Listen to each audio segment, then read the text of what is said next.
ここからは忍術を改め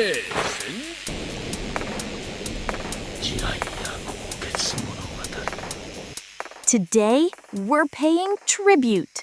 We're taking a journey back in time to honor a legend, a man who was a mentor, a teacher, a shameless author, a master spy, and one of the most powerful shinobi to ever live.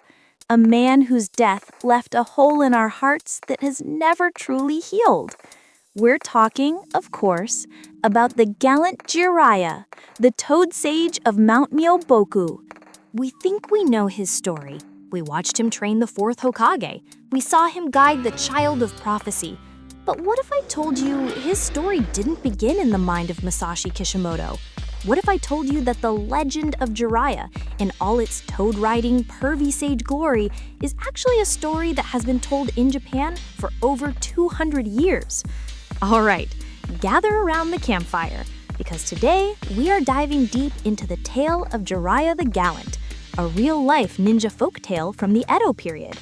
We're going to prove that Jiraiya, Tsunade, and Orochimaru, the entire legendary Sannin, were not just inspired by this tale, they are this tale reborn.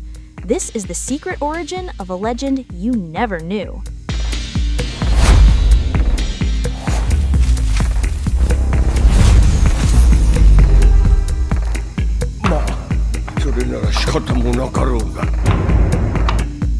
Before we can understand Kishimoto's genius, we have to travel back in time, not to the era of the first Hokage, but to our own world's Edo period, in the early 19th century.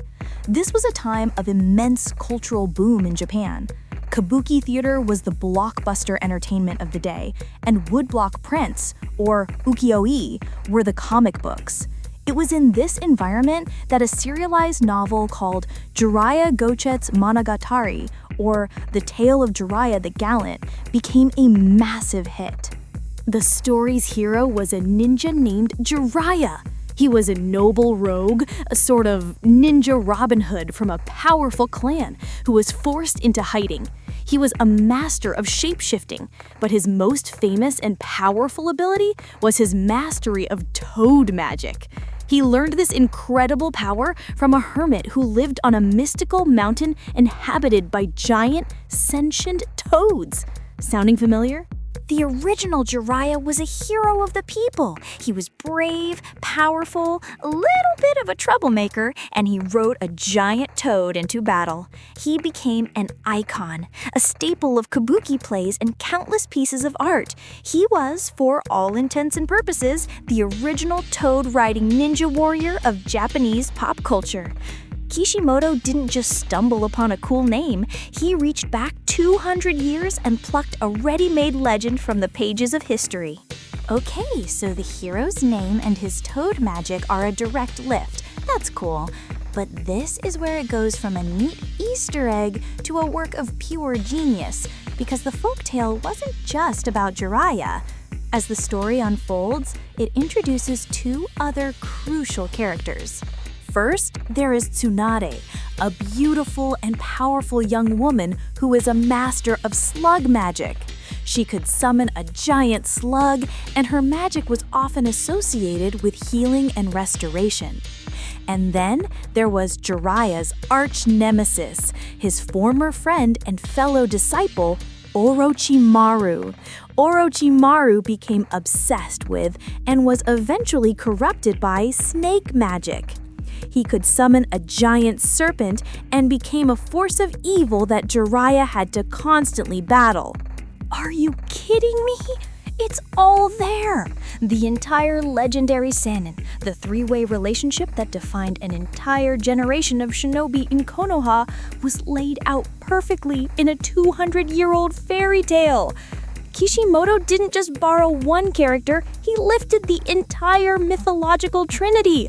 Jiraiya, the heroic toad magic-wielding master. Tsunade, the powerful slug magic-wielding kunoichi who would become the world's greatest medical man, a perfect modern interpretation of healing magic. Her summon, Katsuyu, is a giant slug. And Orochimaru, the former comrade corrupted by dark snake magic who becomes the primary antagonist. His entire character theme is snakes, from his appearance to his summons like Manda. This isn't a coincidence. This is a deliberate, masterful act of cultural homage. He took a classic tale of warring ninja magicians and made it the foundational myth for his own series' most legendary trio of fighters.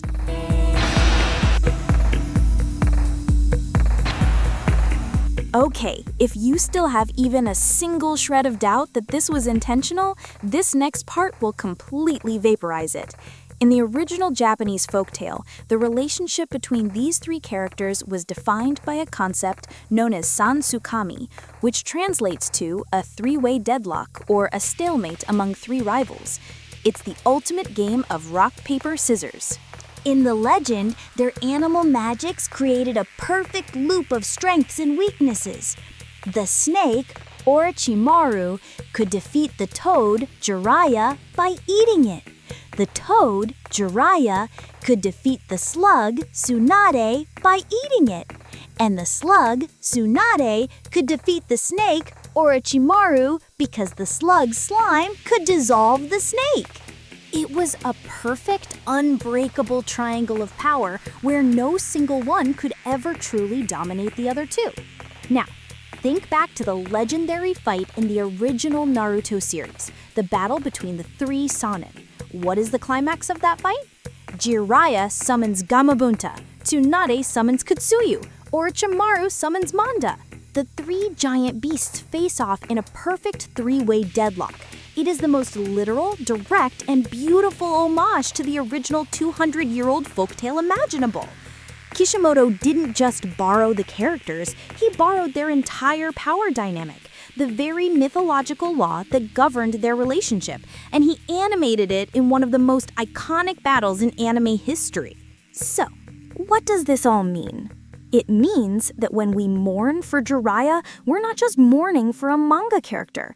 We are participating in a story that has been part of Japan's cultural soul for centuries.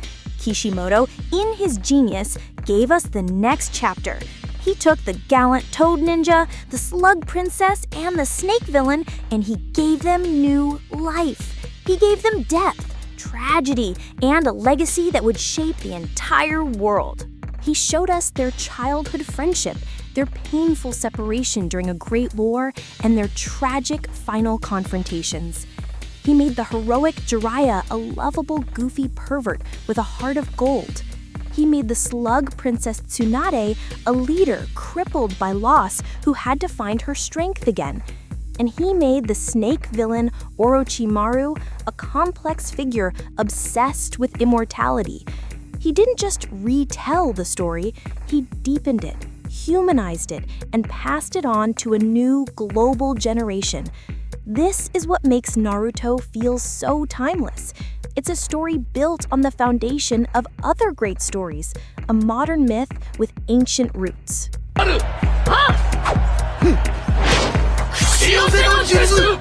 And there you have it, the secret origin of not just one, but three of the most legendary characters in anime history, hidden in plain sight in a 200-year-old tale of ninja magic. Knowing this just makes you appreciate Jiraiya's story that much more, doesn't it?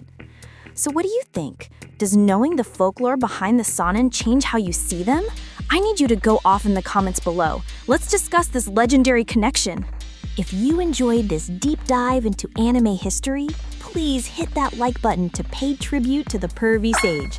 And of course, if you haven't already, subscribe and ring that bell to join us on our next mission to uncover the hidden truths of the anime world. And don't forget to leave your requests. Thank you for joining our history lesson today, and we'll see you on the next one.